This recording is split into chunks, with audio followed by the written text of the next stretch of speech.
자, 이번에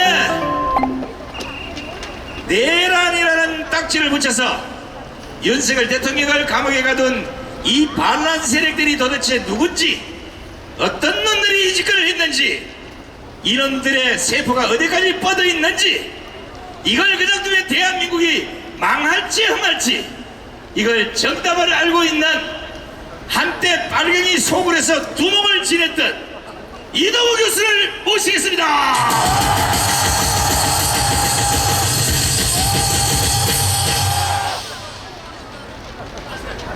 안녕하십니까. 반갑습니다. 이동우입니다. 한번 시작하기 전에 제가 구호를 외치겠습니다. 국회 반란 사기 탄핵 이재명을 구속하라! 구속하라! 구속하라! 구속하라!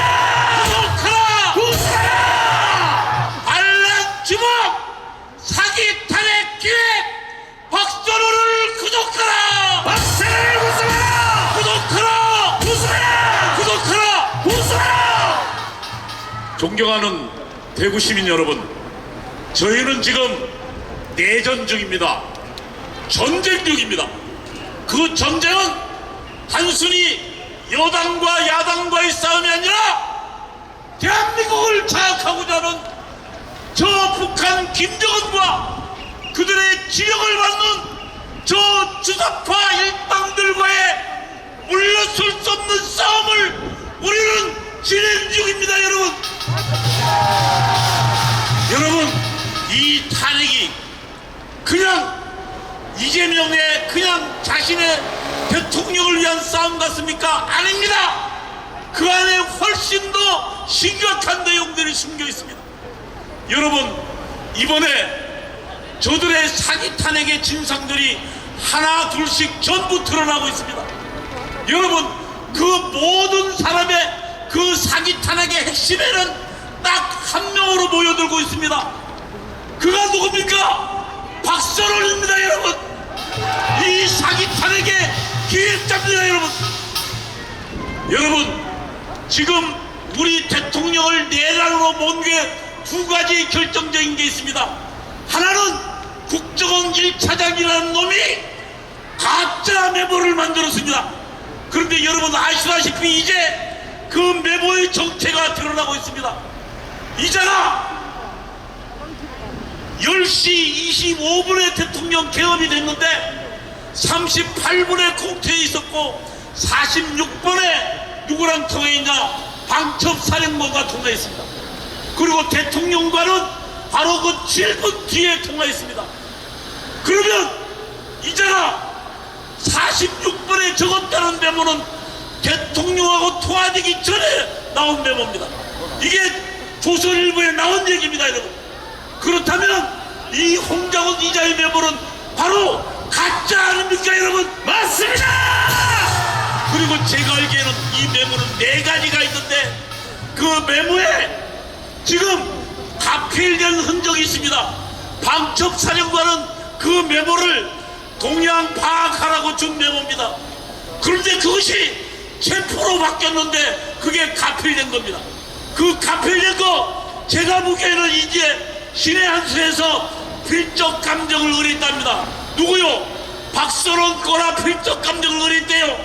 다음 주 나온다는데 제가 보기에는 이 동양 감시 메모를 정치 체포 메모로 바꾼 것은 바로 간첩 박선원이라고 생각하는데 여러분 동의하지 않으십니까? 맞습니다! 그리고 또 하나 중요한 게 있습니다. 특전사령관이라는 곽정도이라는 자는 저는 군인인지도 모르겠지만 이자가 모든 문을 부숴서라도 국회에 들어가서 그리고 국회의원을 끄집어 내놨다고 이야기했습니다. 대통령 지시라.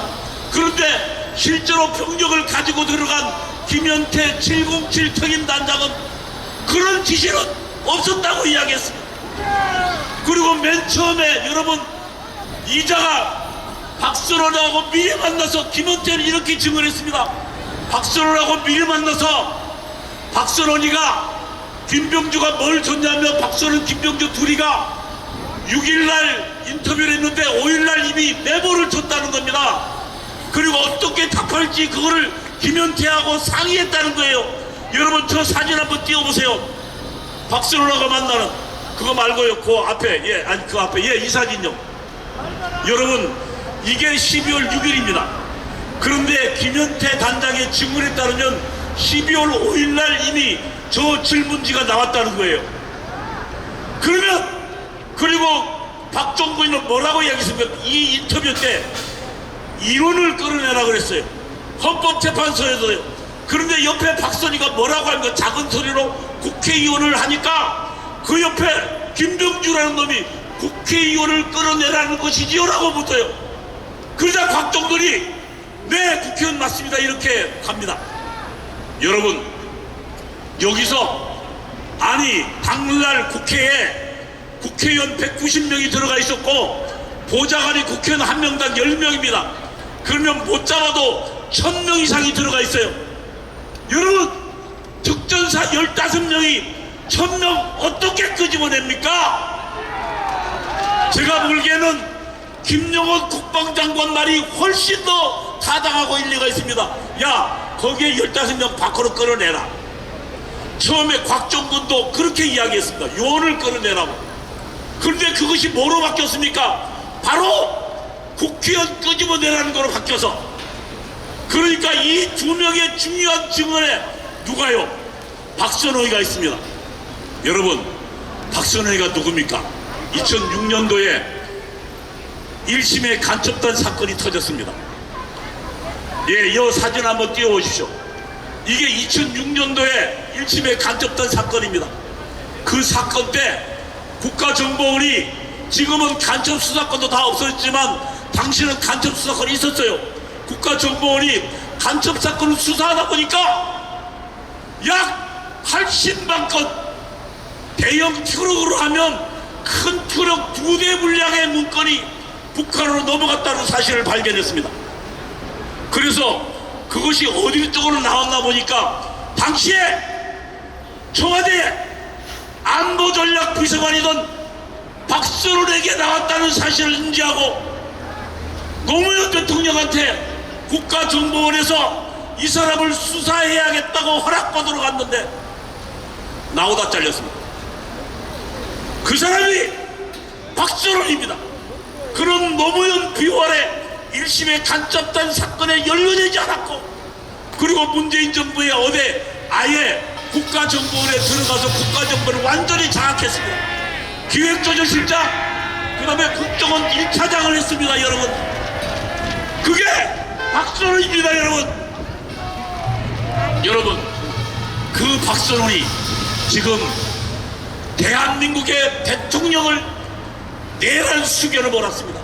12월 6일날 이 둘의 홍장원 메모가 터지고 곽종근 수경사령관의 말이 터지고자 12월 6일날 이재명이 뭐라 그랬습니까? 대통령을 직무 해제시키고 내란 수괴라고 몰았습니다. 그러자 온 언론이 우리 대통령을 내란 수괴로 몰았습니다. 여러분 1640만의 표를 받은 우리의 위임을 받은 우리가 뽑은 대통령이 저들의 공작에 의해서 내란 수괴라는 누명을 받고 지금 그 지소에 계십니다. 여러분 저 주사파들의 사기에 우리가 언제까지 당해야 합니까? 여러분 우리는 박근혜 대통령도 말도 안 되는 누명으로 감옥에 보냈습니다. 여러분 이제 다시 윤석열 대통령까지 만약 탄핵이 인용된다면 그리고 감옥에 있는다면 대한민국은 미래가 없습니다. 여러분 그러나 존경하는 대구 시민 여러분 우리는 살아났습니다. 우리는 12월 7일 싸웠고 12월 14일 싸웠고 12월 22일 싸웠고 28일 연말 연초 계속 싸웠습니다. 그러자 윤석열 대통령이 지지율이 치솟기 시작했습니다. 여러분 윤석열 대통령 52% 지지율은요 대통령 선거 때도 없던 지지율입니다. 여러분, 그러자 지금 헌재가 바뀌고 전체 여론이 바뀌고 있습니다. 여러분, 그 힘을 우리 여기 계시는 애국운동 세력들이 만들어낸 것입니다. 여러분, 이제 하나만 더 해보겠습니다. 만일 3월 1일 우리가 서울을 꽉 덮는다면 윤석열 대통령은 우리 김학성 교수의 예언처럼 탄핵이 기각되어서 석방될 것입니다. 여러분, 석방은 반란 세력의 완전히 물살을 향한 시작이기도 합니다. 여러분, 한번 생각해 보십시오.